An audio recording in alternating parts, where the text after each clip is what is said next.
یوه اونۍ وروسته د شاه حسین خاص نماینده بالاحصار ته ورغی او میرویس خان یې نوي ځای ته بوت.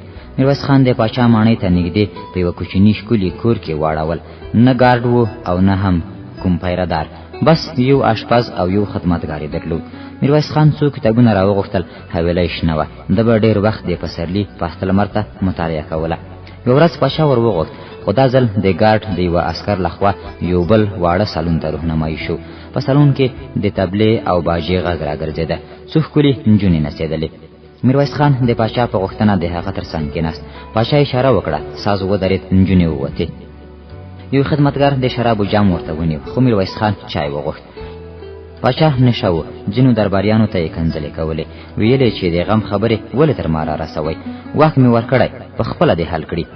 میرویس خان ته دا خبرې نوې دی پوهېده چې شاه حسین راحت طلبه او عیاش انسان دی. ټول وخت په حرمسرای کې له خپلو سلګونو ښځو او میندو سره تېروي، تل نشه وي. خپل کارونه یې نورو ته ورسپارلي او خپله د هېواد له امورو سره چندانه علاقه نه لري. پاچا بېواره غږېده.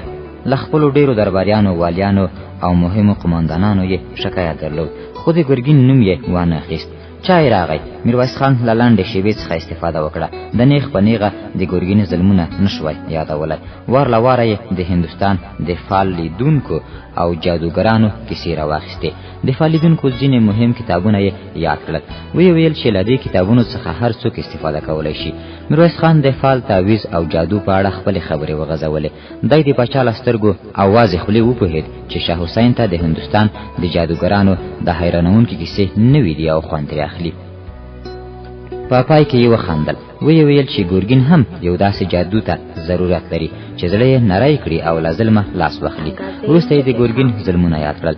ویې ویل چې د ګرګین دا نارواوې به صفوي حکومت کمزوری کړي. خو د شاه حسین تندی تریو شو.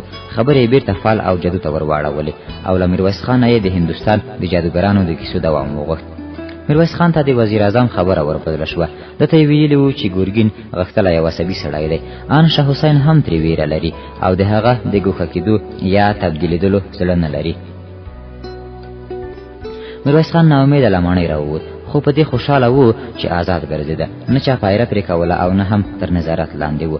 میرویس خان به کله کله د هغو درباریانو کورونو ته ورته چې پر ده یې اعتماد درلوده. میرویس خان پوهېده چې نور یې په اصفهان کې پاتې کېدل بې ګټې دي. د اوړي په لومړۍ میاشت کې شاهي ماڼۍ ته ورغی.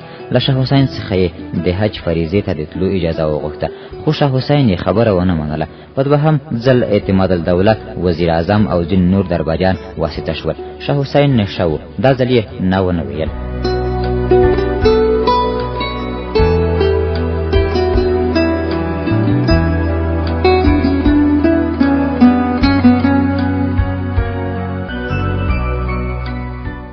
میرویس خان کندهار ته راتګ یوه اونۍ وروسته د نارنج ماڼۍ ته ورغی.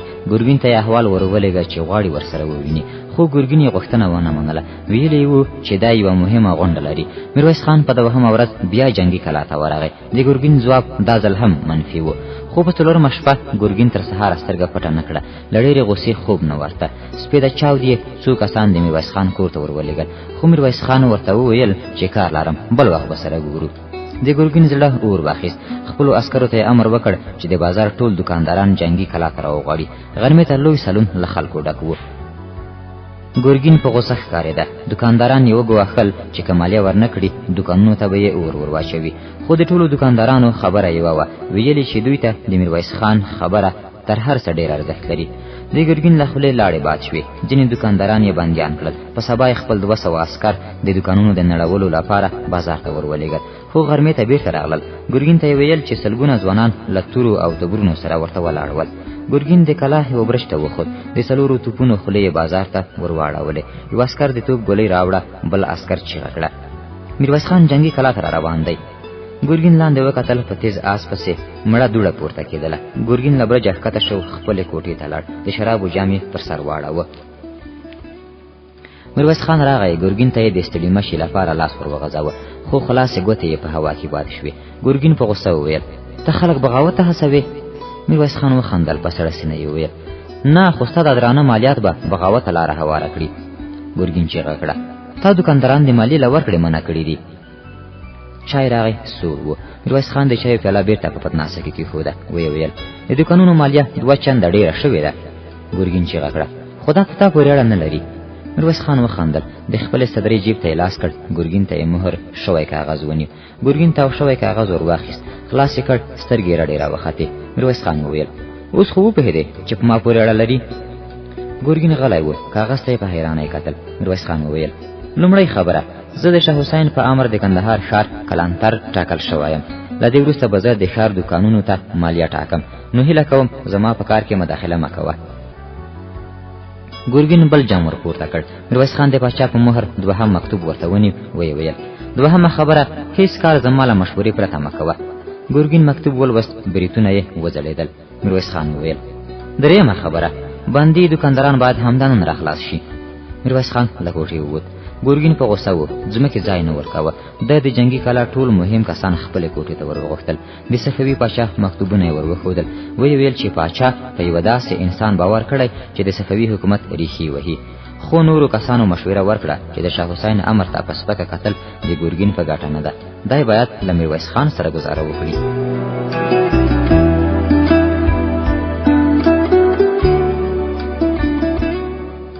ترنګ شو.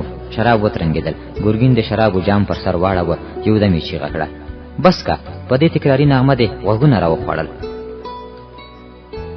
د زوړ ربابي تورې ګوتې ولړزېدې. د رباب ترونه یې کش کړل. بله نغمه یې ونیوله. ګرګین په څوکۍ کېناست. جام یې وټنګاوه. تر څنګ ولاړ سړي د شرابو سرایي کږه کړه. سره شراب د جام تر ژۍ راپورته شول. یو عسکر راغی. تعظیم یې وکړ. ویل صاحب د کاکړو د قبیلې هغه پښې مالیات راوړل چې دا څو کاله یې مالیات نه ورکول. ګرګین کېناست. عسکر ته یې په حیرانۍ وکتل. عسکر وویل صاحب 100 اوښان او 40 کچرې په غنمو او نورو خوراکي موادو بار دي. ګرګین ولاړ شو. زانګې وانګې برنډې ته ووت. له پورته یې لاندې وکتل. له اوښانو او کچرو ډکې بوجۍ ښکته کېدلې. د مالیاتو مسؤل راغی. سترګې یې ځلېدلې. په بیړه یې وویل ټول د میرویس خان برکت دی. دا قبیله یې د مالیاتو ورکړې ته مجبوره کړې ده. د ګرګین ټنډه تروه شوه. بېرته خپلې کوټې ته لاړ. میاشت وروسته د اصفهان شاهي دربار ته دا خبره ورسېده چې میرویس خان یوه بله داسې قبیله د مالیاتو ورکړې ته مجبوره کړې چې څو کاله یې مالیه نه وه ورکړې.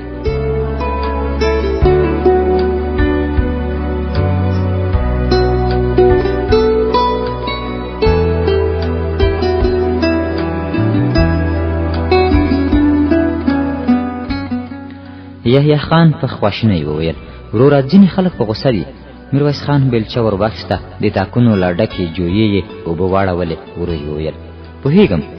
چیغه یې کړه بازګله. د ونو له منځه په ونه لوړ سړی راووت. په بیړه راغی. ویل خان صاحب څه دی ویل؟ میرویس خان وویل د دې بیلچې لاس دې چا کړی دی؟ د ورغوي غوښه نیسي. سړي په بیړه وویل خان صاحب ما ته یې پرېږده. اوبه زه لګوم. میرویس خان وخندل ستا لپاره وایم لاس دې ژوبل نه کړي. سړي بیلچه ور واخیسته. ویل خان صاحب له کوچنیوالي یوازې بیلچه پېژنم. بلد یم. له کلونو راهیسې ستاسو باغواني کوم. میرویس خان وخندل. څادر یې هوار کړ. کېناست. یحیی خان وویل ټول قومونه باور در باندې لري خو ځینې کسان په غوسه دي. وایي چې لا اوس هم صفوي حکومت ته مالیه راټولوئ. میرویس خان وویل نو څه وایي؟ وایي چې نور نو د تورې وخت را رسېدلی دی. تېره ورځ هم څو کسانو د ګرګین پر یوه کلا حمله وروړه. میرویس خان وویل کلا یې ونیوله؟ نه ټول تر تیغ تېر شول. میرویس خان سوړ اسویلی ویست. له خاورې یې یوه مړه غومبسه راپورته کړه. د یوه تور میږي تر مخ یې واچوله. ویل ورته وګوره. یحیی خان ځمکې ته کتل. مږی راغی. تر غومبسې راوګرځېد. دروازه یې کش کړه. نه کېده. غومبسه تر میږي څو چنده غټه وه. میرویس خان ټیټ شو. تر غومبسې 1 لرې څو نورو را روانو میږیانو ته یې ورپو کړل. تور میږیان پر خړو خاورو ورغړېدل. یو پر غومبسه ولګېد. روان شو خو بیرته راوګرځېد. غومبسه یې تر پښې ونیوله. نه کېده. 2 میږیانو دومره لویه غومبسه نشوای ورسره وړلی.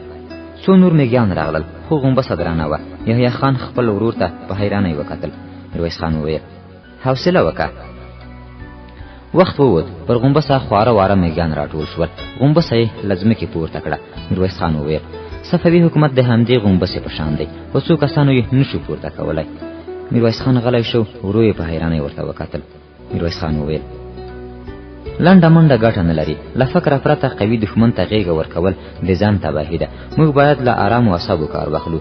دښمن ته ځان ورنږدې که، کار پکې وکه، له منځه یې مات که. یحیی خان غلی و. میرویس خان د خپل ورور پر اوږه لاس کېښود. ورو یې وویل د احساساتو او ځانځانۍ دې خدای کشل کړه. دا غومبسه د خلکو هوښیاري او اتفاق پورته کولی شي. یحیی خان سړه ساه وایسته. میرویس خان وخندل. ګوره ګرګین هم قرار نه دی ناست. ځینې قبیلې یې پر ځان راټولې کړي دي. د خلکو په بې اتفاقۍ کې خپله بقا ویني. نه غواړي چې په یوه خوله واوسي. خو ما له ډېرو قومي مشرانو سره خبرې کړي دي. په ډېرو کسانو کې د ازادۍ د اخیستلو احساس را ژوندی شوی دی. مه ناامیده کېږه. بس یو څه وخت نور هم صبر وکړه. یو ناڅاپه آس وششنید. درب شو. د باغ لرګینه دروازه له دیوال سره ولګېده. آس پر جویه راغی. پښې یې په خټو کې ننوتې. پر آس سپور سړي ټوپ کړل. یحیی خان خپلې تورې ته لاس ور وغځاوه. خو میرویس خان تر مټ ونیو. ورو یې وویل ساړه خوره عبدالحمید دی. سړی راغی. وار له واره یې چیغه کړه د ابدالیانو مشر دولت خان یې وواژه. یحیی خان ودرېد. خو د میرویس خان په پښو کې د ولاړېدو سیکه نه وه پاتې.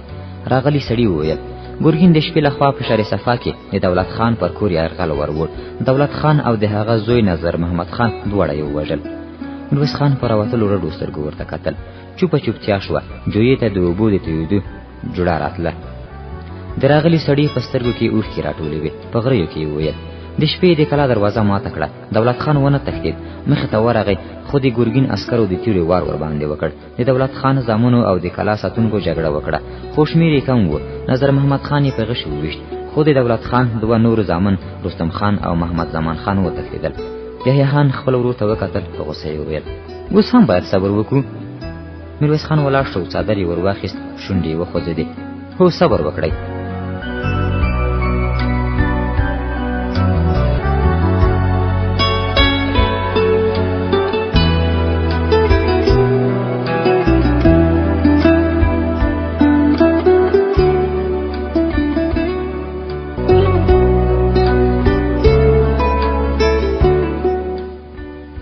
ګرګین په غوسه و. دی د اوږده سالون تر سره لاړ. بېرته را وګرځېد. د میز له سره یې د شرابو جام ور پورته کړ. چیغه یې کړه څه پکې وایې؟ میرویس خان غلی و. ګرګین وویل نه اورې درته ومې ویل چې د ارغستان ابدالیانو پاڅون کړی. یوه کلا یې نیولې ده.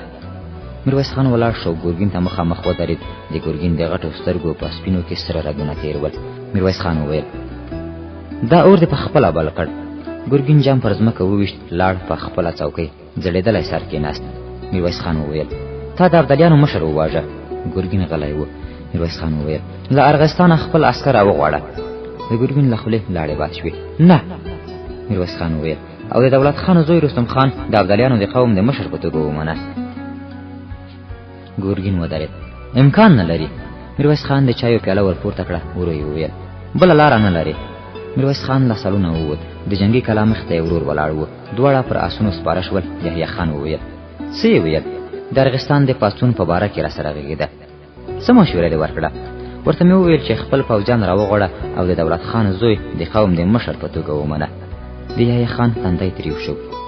دا مشوره به دې نه ورکوله. که نور نه وي په ارغستان کې خو باید د ګرګین له عسکرو سره وجنګېږو. میرویس خان وخندل. د غومبسې کیسه دې هېره شوه؟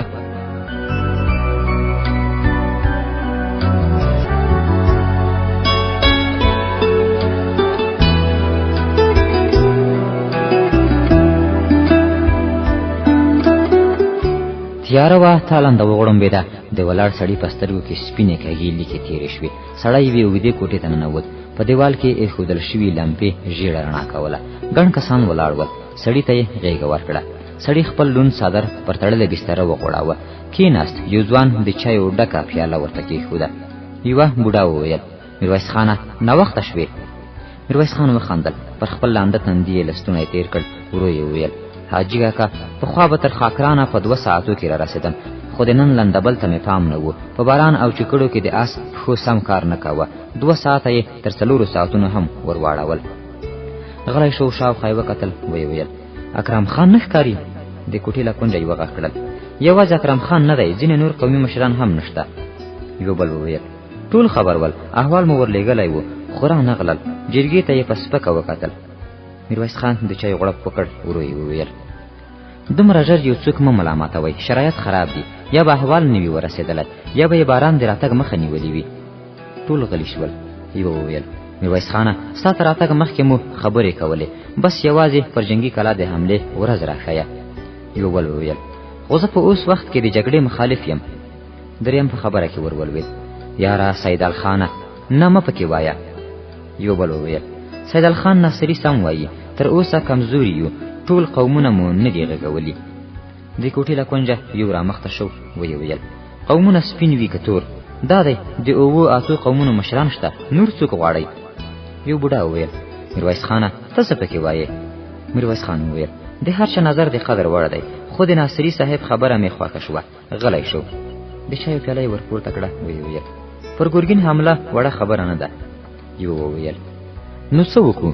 میرویس خان وویل د لرې سیمو اوسېدونکي هم پرې راګډ کړئ، که زما منئ ان د هزارهګانو مشران هم راوغواړئ. یو وویل خو ځینې خلک له ګرګین سره جګړه نه راوابولي، وایي چې پر مسلمان به څنګه توره پورته کوو. سیدال خان ناصري وویل میرویس خانه د مکې د علماو فتوا دې څه کړه؟ میرویس خان د خپلې صدرۍ جیب ته لاس کړ، کاغذ یې راویست. سیدال خان په بیړه کاغذ ور واخیست ویې ویل د باران اوبه ورسېدلې دي، نم یې کش کړی دی، دا کاغذ ډېر ارزښت لري.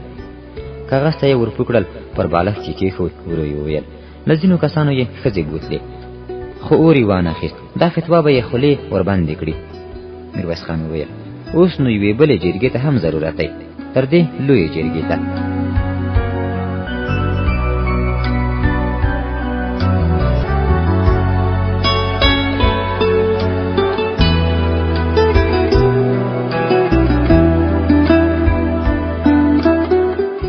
د جارو ډکې پر ځمکه وښویدل، خاوره او د زرتارو وړې ټوټې یې ورسره یوړې. یو دوکاندار چیغه کړه خان صاحب ما. بل دوکاندار راغی، د میرویس خان له لاسه یې جارو ور واخیسته، ځړېدلی سر ودرېد. تر میرویس خان ګڼ دوکانداران راتاو شول، ټول غلي ول. میرویس خان وویل که هر څوک د خپل دوکان مخه پاکه کړي ښار به په خپله پاکېږي. یو سپین ږیری نو مخته شو، میرویس خان یې پر ټنډه خپل کړ. ورو یې وویل نور مو مه شرموه. یو دم یې چیغه کړه ټول خپل دوکانونه وتړئ، بیلچې او جاروګان راواخلئ، تر غرمې د بازار د پاکولو اشر دی. میرویس خان وویل زه هم یوه بیلچه غواړم. سپین ږیري دوکاندار وویل تاسو د ښار کلانتر یاست، ښه نه ده چې؟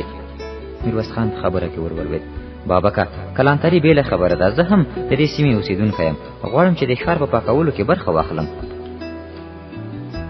اس وششنید د کوڅې په سر کې یو مول وهلی کس ښکاره شو. راغی، د میرویس خان غوږ ته یې خوله ور نږدې کړه. څه یې وویل؟ د میرویس خان رنګ والوت. میرویس خان یوه شېبه غلی و، بیا یې د سپین ږیري دوکاندار پر اوږه لاس کېښود، ویې خندل بس یوازې څو شېبې وروسته بېرته راځم. روان شو، مخ یې راواړوه، خندا یې وویل زما بیلچه هېره نه کړئ. پر ونه پورې تړلی آس ته ور وګرځېد، له راغلي کس سره له ښاره ووت. دواړه د توت زړې ونې ته ور وګرځېدل، سیوري ته کېناستل. میرویس خان ورو وویل ګرګین له کومه وپوهېد؟ سړي خپل مول خلاص کړ، ویې ویل ستاسو له ډلې کوم یوه احوال ورته راوړی و، ویل یې چې څه موده مخکې مو په خاکران کې د ځینو قبیلو مشران راټول کړي وو او د ګرګین پر وړاندې د قیام پر لارو چارو غږېدلي یئ. میرویس خان سړه ساه وایسته. سړي وویل ګرګین ور وغوښتم، په غوسه و، ویل یې چې د جنګي کلا قمندانان راوغواړه. شېبه وروسته یې په جلسه کې ستا نوم واخیست، د خاکران جرګه یې یاده کړه. ویل یې چې میرویس خان خطرناکه دی. له ونو څو پوځیان راووتل، پر دوو تورو آسونو پسې تړلی توپ یې ټېله کاوه. ځوان مول وواهه. میرویس خان وویل د جلسې نتیجې سره وخته. ټول په یوه خوله ول، ستا پلوي یې کوله. ویل چې میرویس خان د ښار کلانتر دی، ښه منصب لري، په کندهار کې د صفوي حکومت راپرځېدا یې ګټه نه ده. میرویس خان به څنګه خپلو پښو ته خپله تبر نیسي؟ سړی ولاړ شو. ورو یې وویل زه درنه لاړم، د ګرګین جاسوسان ډېر دي.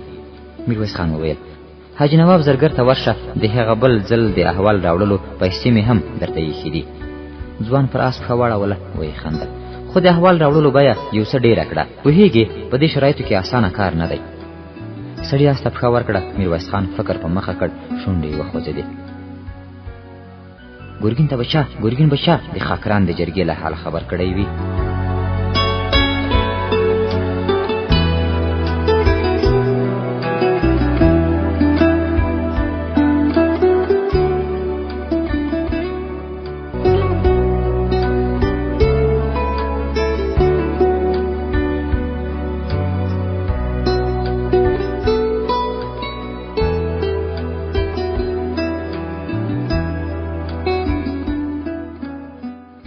شپې داستان خپرونې مینوالو د دې بالاخره د داستان د نیکه ناول د شپږمې برخې پای ته راورسېدو. تمه ده چې تر دې ځایه به تاسو